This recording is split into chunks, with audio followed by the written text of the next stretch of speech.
Et avec nous pour le grand débat d'ALPL ce soir, Antonio Duarte, bienvenue. Vous êtes fondateur de Planète Verte, club de réflexion sur la transition écologique et la biodiversité, et secrétaire général adjoint de l'Union des centristes et des écologistes. Daniel Grémillet, bienvenue. Vous êtes sénateur LR des Vosges, secrétaire du Sénat, membre de la Commission des affaires économiques et européennes, et vous êtes agriculteur de profession.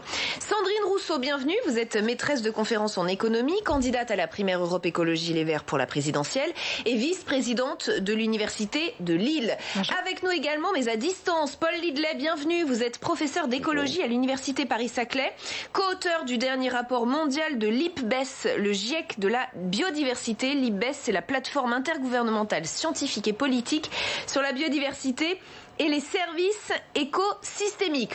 Je l'ai dit. Merci en tout cas à tous les quatre d'être avec nous. Ce texte qui vient d'être voté au Sénat, c'est la dernière grande loi environnementale du quinquennat. Antonio Duarte, cette loi vous semble-t-elle faire avancer les choses ? Malheureusement, non. Théoriquement, on devait appliquer les 149 propositions de la Convention citoyenne. Il n'y en a qu'un tiers qu'on retrouve dans la loi et avec des mesurettes adoptées à l'Assemblée nationale qui ne permettent pas, selon l'étude de Carbone 4, d'arriver à 40% de baisse d'ici 2030. On arrivera seulement à 20%. Et le Sénat a proposé quelques légères améliorations, mais beaucoup de recul, 26 amendements retirés, et donc au final, c'est vraiment l'échec, je dirais, de la réforme climatique du quinquennat d'Emmanuel Macron, que je soutiens par ailleurs, mais c'est vraiment un constat d'échec qui met au regret tous les écologistes de la majorité. Et par ailleurs, le Sénat, qui a voulu se saisir de ce texte, qui a proposé d'améliorer le texte, au final a fait d'importants reculs, et donc moi j'ai toujours défendu le maintien du Sénat dans les institutions de la Ve République, mais on voit bien qu'aujourd'hui, 150 citoyens tirés au sort sont plus performants et efficaces que 340 sénateurs élus. Donc malheureusement, aujourd'hui, c'est un constat d'échec. Il faut que la commission mixte parlementaire rehausse complètement l'ambition. L'Allemagne a augmenté à 65% son objectif de réduction de CO2 à 2030. Nous, on n'atteint même pas les 40%. Inférieur aux 55% d'objectifs européens. Donc malheureusement, aujourd'hui, le constat, il est vraiment attristant. C'est pour ça, du reste, que l'UCE présentera un candidat à l'élection présidentielle pour proposer un programme écologiste, libéral, républicain, parce qu'on sait très bien que malheureusement nos amis verts sont, je dirais, pratiquement aujourd'hui à l'extrême gauche et ils parlent de tout sauf d'écologie. C'est pas le débat de ce soir, ils ne seront pas élus malheureusement en 2022. Alors, en revanche, vos propos sont forts, vos accusations aussi, notamment contre le travail du Sénat. Peut-être, Daniel Grémillet, avez-vous déjà envie de répondre à cela ? Bonsoir, j'ai l'impression de me tromper de débat. Parce qu'effectivement, en vous entendant, d'abord, le texte tel qu'il est arrivé au Sénat, le Sénat n'est pas en première lecture. Donc c'est un travail qui nous vient de l'Assemblée nationale, où vous êtes majoritaire. Donc je suis désolé. Le travail qui a été fait, les apports du Sénat sont sur une base qui provient de votre majorité, la majorité du gouvernement du président Macron. Acte 1. Acte 2, si vous avez regardé le travail parlementaire du Sénat, je vais rester dans les domaines où j'ai la responsabilité en tant que rapporteur. Et je l'avais été notamment dans la loi climat 2019. Et la loi climat qui avait beaucoup surpris, puisque beaucoup de titres de la presse, le Sénat avait surpris par son audace, et notamment sur l'objectif d'atteindre la neutralité carbone en 2050. Et la neutralité carbone en 2050, elle va pas se faire en claquant dans les doigts. Elle va se faire uniquement en ayant la capacité de réaliser des investissements, tout en permettant et je pense au domaine énergétique, sans tomber dans la précarité énergétique. Et vous savez tous comme moi qu'on était en situation de blackout, en situation de rupture possible durant l'hiver 2020-2021, qu'on le sera encore en 2021-2022, qu'on le sera encore en 2022-2023. Tout ça parce qu'on n'a pas été capable de prévoir la capacité de production énergétique dans notre pays au fur et à mesure qu'on fermait des réacteurs. On a fermé Fessenheim, Et la conclusion de tout ça, parce qu'on n'a pas eu des énergies renouvelables en capacité non intermittente de fournir l'énergie pour nos concitoyens, l'énergie pour nos entreprises, à un moment où la France veut repositionner sur son territoire de la production. Il ne faut pas mentir aux Français, il faut dire la réalité. Alors, et le travail sénatorial, excusez-moi, je vais terminer sur ce point-là, apporte une sécurité avec des ambitions. C'est-à-dire, on va permettre d'apporter des sécurités de fourniture d'électricité sur l'ensemble de nos territoires sur cette période aussi compliquée qui se présente devant nous, tout en ayant pour objectif d'atteindre cette neutralité carbone. Sandrine Rousseau, 3 autres mesures marquantes de ce texte issu du Sénat, effectivement. 1 milliard d'euros donnés aux collectivités pour financer la transition écologique, accompagnement des salariés impactés par la crise climatique, interdiction des engrais chimiques pour les usages non agricoles. Et il y en a d'autres. Est-ce que ce texte vous semble quand même améliorer les choses, ou vous êtes du même point de vue qu'Antonio Duarte? J'aimerais bien me réjouir sur la question écologique, parce que là, on a eu le rapport du GIEC, du groupement interministériel sur le climat et d'experts internationaux sur le climat. On a eu des fuites, on n'a pas le rapport encore, mais les fuites que l'on a sont alarmantes. Et donc là, en fait, j'aimerais beaucoup vous dire, mais oui, ce texte avance, mais oui, ce texte est à la hauteur. C'est ce dont je rêve de dire, c'est ce que je rêve de dire sur des plateaux télé. Et pourquoi c'est pas Sauf le cas ? Que la réalité, c'est que c'est très très différent de ça, mais parce que ce texte ne permet pas de se fixer des objectifs qui soient à la hauteur des enjeux. L'Union européenne se dit, c'est donné comme objectif la neutralité carbone en 2030.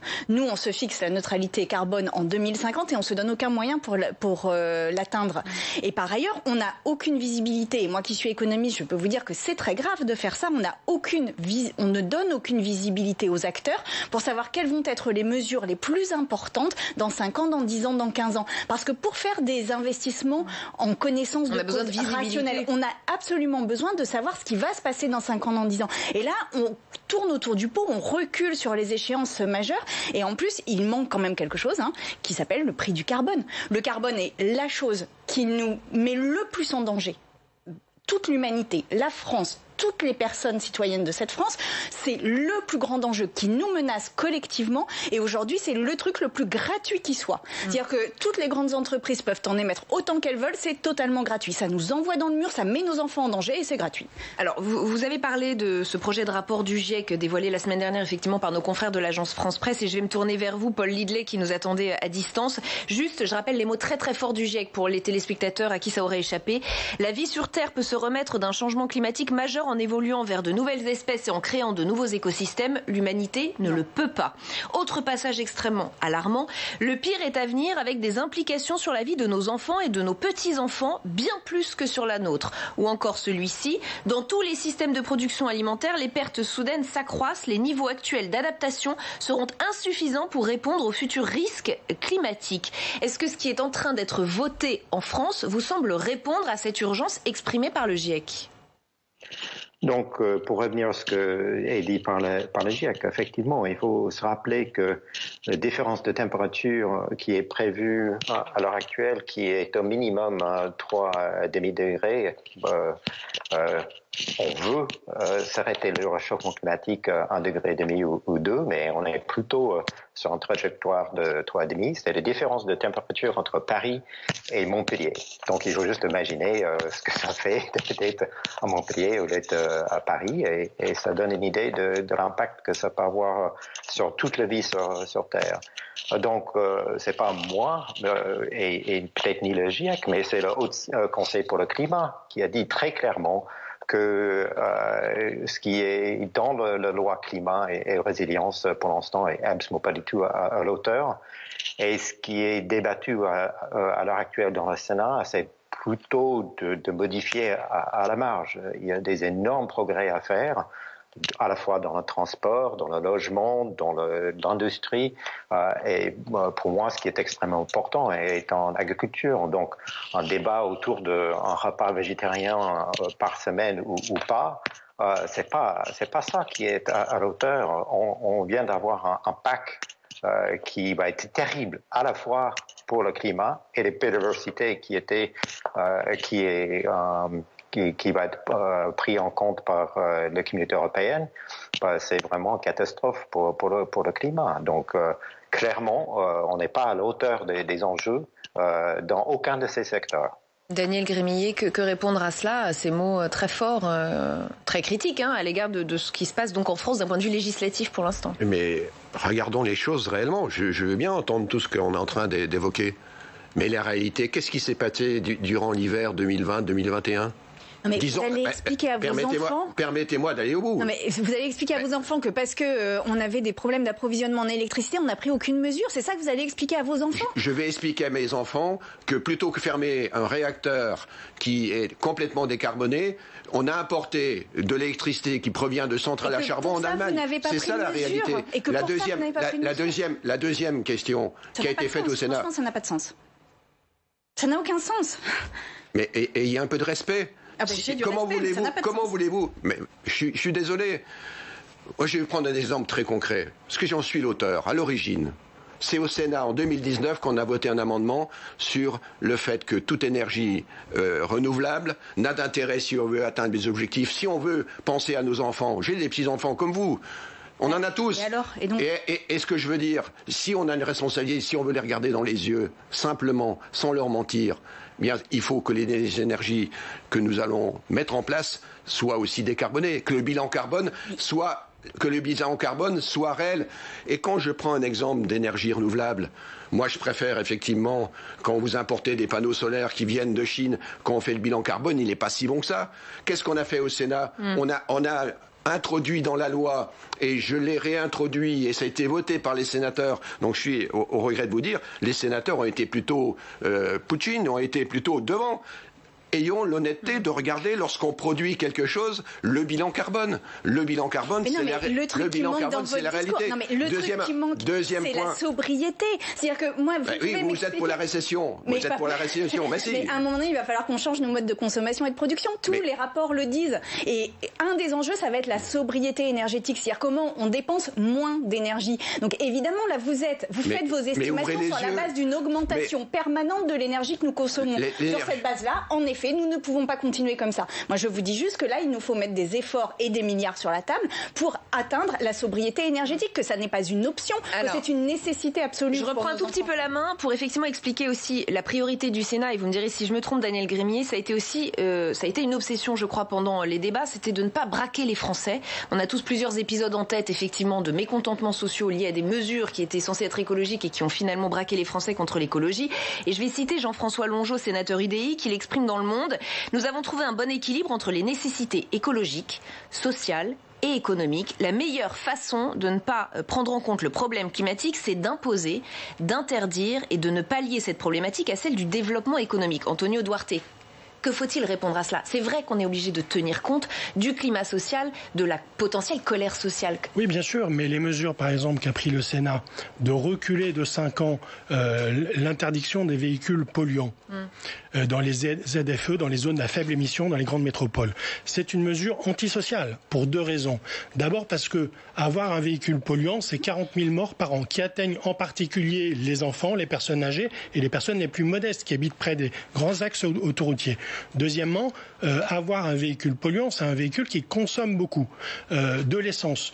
Et avoir un véhicule électrique, c'est 15 000 € d'économie sur 10 ans. 15 000 € d'économie. Donc qu'est-ce que vous nous dites? Qu'ils ont pris au contraire une mesure qui va mettre en colère tout le monde? C'est le coût d'un véhicule, c'est le reste à charge d'un véhicule électrique, si on enlève les subventions d'État, de la région, de la métropole de Paris par exemple. Donc en réalité, il faut juste aider les citoyens modestes à changer de modèle, mais aujourd'hui, le Sénat, malheureusement, je le regrette, le gouvernement va dans le mur. On est en train de détruire beaucoup plus d'emplois qu'on ne va en créer si on recule la transition écologique. Toutes les études internationales le montrent. Celle de l'OIT, l'Organisation internationale du travail, est très claire. C'est 80 millions de destruction d'emplois liées au réchauffement climatique. Parce que dans l'agriculture, dans le bâtiment, avec une hausse de température, vous n'avez pas la même productivité. C'est aussi simple que cela. Si on accélère la transition écologique, on va créer 18 millions création d'emplois. Donc c'est ça le pari. En réalité, l'analyse du gouvernement, l'analyse malheureusement du Sénat qui est majoritairement à droite, elle est très conservatrice. Mais en réalité, et il nous donne des pseudo-arguments économiques qui sont infondés. C'est l'économie de l'ancien monde. La nouvelle économie de la transition écologique crée plus d'emplois pour vos enfants, pour vos petits-enfants. Oui, non, et en plus, on préserve la planète et on crée un nouveau modèle qui est un modèle ne mentez pas aux Français. Ne mentez pas aux Français. Le problème de la planète, c'est pas le problème uniquement de la France. N'oublions pas cette situation. On a des objectifs européens. Laissez-moi intervenir, s'il vous plaît. Sinon, les Français peuvent rien comprendre. Si on ne se respecte pas. Les Français. Allons-y. Sur le fond, Daniel Grémillet. Les Françaises sont à l'intérieur des Français. Je suis désolé. Ah non, c'est pas le sujet là. Oh là là, Daniel Grémillet. Non. Vraiment du temps perdu pour rien du tout, parce que le vrai sujet. Les minutes filent. On peut y aller. Moi, je veux bien. Le texte qui est arrivé de l'Assemblée nationale. Mais était d'une pauvreté sur ce sujet-là. Je suis d'accord sur ce point. Je suis désolé. Et le Sénat l'a enrichi. La partie énergétique. Oui, sur 2 points. Laissez-moi aller. On va sur les transports. Bon, si vous voulez, on peut à chaque fois s'interrompre. Je ferai pareil et on n'aura rien gagné. Moi, ce que je souhaite, c'est que les téléspectateurs puissent nous comprendre. Simplement, on n'est pas forcément d'accord. On peut être d'accord sur des points, mais soyons tolérants dans l'expression. Sinon, on ne peut pas avancer. Alors, Daniel Grémillet, s'il vous plaît. Mais je suis très précis. Je prends l'exemple de l'hydrogène. L'hydrogène, effectivement, qui est une solution d'avenir. Vous parlez d'investissement de futur. Nous avons besoin de donner à notre jeunesse, de donner aux Français des lignes directrices. Et effectivement, la ligne directrice ne pourra pas se limiter au tout électrique. La ligne directrice sur le transport, notamment le transport collectif, les trains, quand je vois aujourd'hui les régions qui sont en train d'acheter les premières motrices hydrogène, c'est elles qui vont être à la partie de l'innovation. Et bien sûr, je prends cet exemple-là. Deuxième exemple, le transport poids lourd. Et effectivement, on sait que la solution hydrogène sera une solution qui va apporter une réponse par rapport au problème de la décarbonisation. Deuxième exemple que je voudrais prendre, et en étant cohérent avec ce que j'ai fait en 2019, le Sénat qui est à l'origine du bilan carbone sur le renouvelable. Eh bien aujourd'hui, quand on parle de faire... la France est le 2e pays au monde à avoir un espace des côtes aussi vaste. Quand on parle de l'éolien offshore, quand on parle de l'éolien terrestre, il faut remettre au centre du débat les collectivités et les maires sur l'acceptabilité. Premier point. Et deuxième point, lorsqu'on met de l'éolien offshore, notamment flottant, c'est plutôt des installations qui sont fabriquées là aussi en France. Donc le bilan carbone, il est tout bénéfice. Et quand on voit l'objectif, vous parlez de l'Europe, l'objectif de l'Europe, c'est de produire à peu près 300 gigawatts. Dans la loi, qui a mis un objectif de 50 gigawatts? C'est le Sénat. Personne d'autre n'a eu ce courage. Donc une lisibilité d'action offensive. Et je termine, il faut que tout ça soit supportable par les Français. Parce que parler de choses, tout le monde n'habite pas Paris. Tout le monde n'a pas le métro ou le bus à côté de chez lui. Tout le monde, un nombre considérable de Français ont besoin du véhicule pour aller travailler. Sandrine Rousseau et ensuite Paul Lidlet qui attend patiemment. Oui, merci Paul. Il y a un enjeu particulier qui est, et tout à l'heure je vous reprenais sur les Françaises parce que ça n'est pas anodin. C'est-à-dire qu'aujourd'hui, les femmes sont les plus exposées aux questions de dérèglement climatique et sont les plus fragilisées.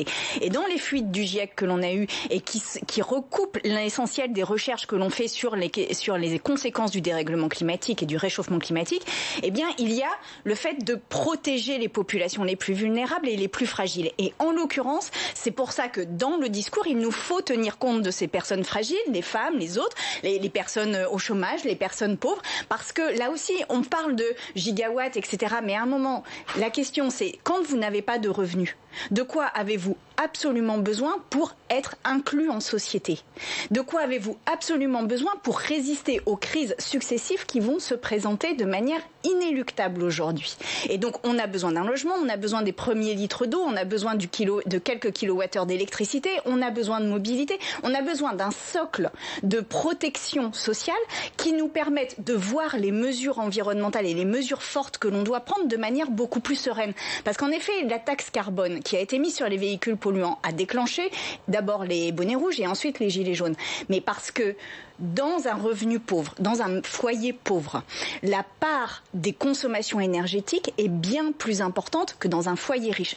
Pour le dire autrement, vous dépensez plus quand vous êtes pauvre dans votre litre d'essence en proportion de votre revenu que quand vous êtes riche. Donc évidemment que ça pèse plus lourdement sur les ménages les plus pauvres. Et moi, ce que je pense, c'est qu'il nous faut vraiment inverser totalement la hiérarchie des mesures sociales pour faire en sorte que les pauvres bénéficient d'une forme de sobriété malheureusement subie, mais qui finalement permet à la société de tenir, et que c'est aux plus riches de faire les efforts les plus conséquents sur leurs revenus. Et ça aussi, dans la loi climat, il n'y a rien de ce point de vue-là. Or, on n'y arrivera pas sans modifier notre structure sociale. Alors, la question est, je vais me tourner vers vous dans un instant, Paul Lidley, encore un tout petit peu de patience. Est-ce que la classe politique a pris la mesure de l'urgence? Regardez ce que confiait il y a quelques jours la députée Delphine Batho à notre journaliste Pierre Morer sur publicsénat.fr. Ce qu'on a constaté à l'Assemblée nationale, c'est que l'urgence écologique n'était pas encore un constat unanimement partagé. Le fait qu'il y ait un changement climatique du fait des activités humaines, oui, mais le calendrier de l'urgence qui découle des rapports du GIEC, pas du tout. Au Sénat, le patron des écologistes renvoie lui aussi dos à dos majorité de l'Assemblée nationale et majorité au Sénat. Guillaume Gontard, qui était l'invité de notre antenne ce matin, écoutez. Il y a eu un jeu de ping-pong entre le gouvernement et puis la majorité sénatoriale. La majorité sénatoriale qui voulait pas passer pour les anti-écolos de service et ont travaillé, ont fait des apports sur ce texte. Mais je dirais un peu de la même manière que ce qui s'est fait avec la majorité présidentielle, c'est-à-dire avec des éléments un petit peu différents. On a retiré d'un côté, on a ajouté de l'autre. Paul Lidley, avez-vous le sentiment que la classe politique française, et peut-être d'ailleurs pourrez-vous nous parler d'exemples étrangers, a pris la mesure de l'urgence? Donc, clairement, on voit un changement de discours qui est très net depuis quelques années. Et donc ça, c'est très important et très intéressant. Est-ce qu'ils ont pris la mesure de l'urgence? Peut-être pas. C'est-à-dire que les transformations qui sont nécessaires, qui sont mises en avant à la fois par le GIEC, mais aussi par les BES, sont des transformations vraiment majeures. Et effectivement, les politiques n'ont pas vraiment pris en conscience à tel point que ça va demander une modification très importante de toute la structure de notre société. Et donc, certaines de ces transformations ne sont pas si difficiles que ça. Donc, je vais juste prendre le cas de le petit repas végétarien dans les cantines. Les deux reports, l'IPES et GIEC, mettent vraiment l'accent sur l'importance de diminuer nos consommations de viande, surtout de viande rouge dans les pays développés. Et ça peut avoir un effet extrêmement bénéfique à la fois pour le climat et pour la biodiversité. Je pense qu'il y a un vrai débat. Est-ce que c'est quelque chose qu'on impose ou est-ce que, je suis professeur, je pense que l'éducation est extrêmement importante et donc c'est peut-être aussi bien d'expliquer à nos jeunes pourquoi de manger plus de végétal et un peu moins de viande peut être très bénéfique. Il faut qu'on redonne un sens à ce qu'on mange et c'est en redonnant ce sens à ce qu'on mange qu'on peut changer le comportement des individus qui va faire pression très forte sur la manière de produire. Paul Lidley, une dernière question parce que vous avez gentiment patienté. Avez-vous des exemples en tête de pays où la loi évolue plus vite et la classe politique a plus pris la mesure de l'urgence? Il n'y a pas vraiment des très grands leaders dans ce sens-là. Donc, on peut trouver certains pays comme la Norvège qui a des lois assez intéressantes sur l'énergie, mais ils sont des très grands producteurs de fuels fossiles. Donc, ça pose des problèmes par ailleurs. Donc, malheureusement, on n'a pas vraiment des pays qui sont vraiment indemnes de critiques. Et l'un des très grands problèmes, c'est que si on fait que des choses au niveau national, souvent c'est au détriment de ce qu'on fait à l'extérieur. C'est-à-dire qu'on va aller acheter des choses qu'on ne produit pas au niveau national, qui ont des impacts assez forts sur le climat et la biodiversité ailleurs.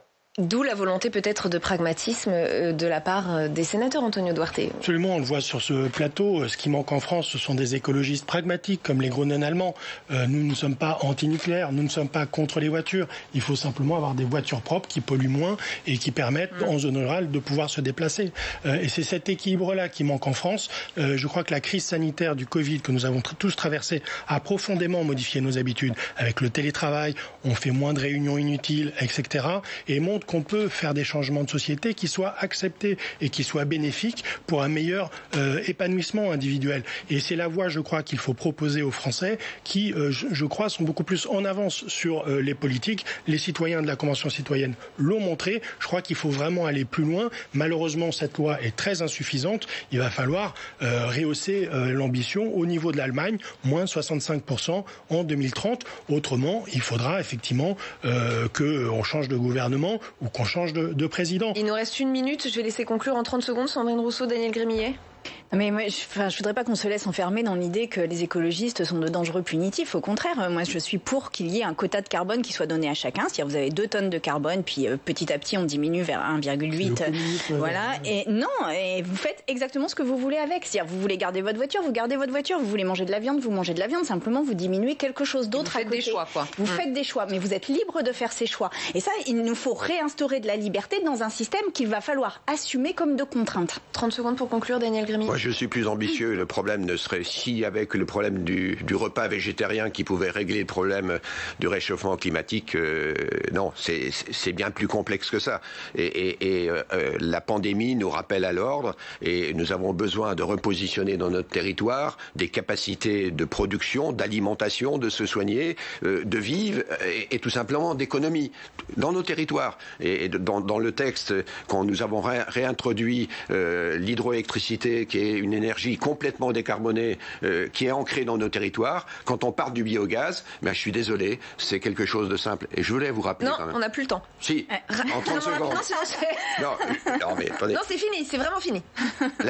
L'électricité, pour l'instant, il permet à toutes les familles d'être effectivement servi. C'est un exemple, une réussite. Il y a quelque chose d'assez extraordinaire qu'on a fait en France. Oui, ne le gâchons pas. Vous l'avez entendu, la petite Exactement, ne le gâchons pas. Vraiment, on est très pressés. Merci beaucoup à tous les 4 d'avoir participé à ce débat. Demain, on se retrouve à 18h et à 22h30, 7h30. Bonjour chez vous. Oriane Mancini reçoit David Cormand, eurodéputé Europe Écologie Les Verts. Excellente soirée.